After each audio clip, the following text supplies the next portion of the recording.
کوم مشران ملګري دي د هغو سره شریک کېږي، بیا هغه خبره دوباره موږ ته رارسېږي، بیا دوباره موږ هغه عمل کوو.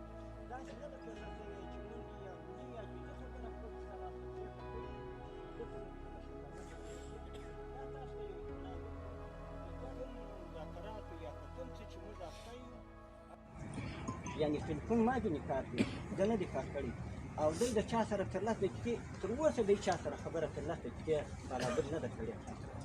وزیر خارجه د امریکې چې راځي یا قطر ته زموږ سره ویني، هغه په داسې اندازه را سره ویني چې دوی ناست چې موږ وځو ځای ته راته ولاړېږي.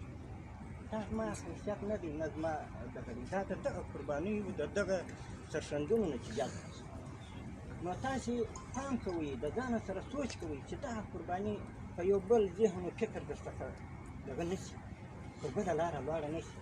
انشاءالله په کوم مذاکراتو یا په کوم څه چې موږ اخته یو، هغه اطمینان درکوو ستاسې دغه تکلیف و دغه خوارۍ چې تېرې شوي دي دا به بس لاړې نه شي، پر دې باندې معامله نه شي کېدلی.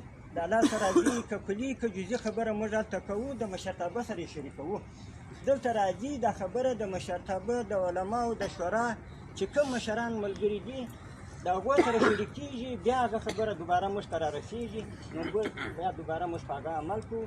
داسې نه ده پېښه شوې چې موږ یا کلي یا جزي خبره خپل سره هلته پرېکړه کړې، دلته موږ د مشرتابه سره نه شي کړې. دا تاسو ته یو اطمینان درکوو چې څونه الله پاک موږ ته عقل و فکر راکړی دي، موږ به د خپل د شهداو، د خپلو مریضانو، د خپلو عوامو، د خپل ملت انشاءالله دغه ارمانونه د ځانه سره وساتو.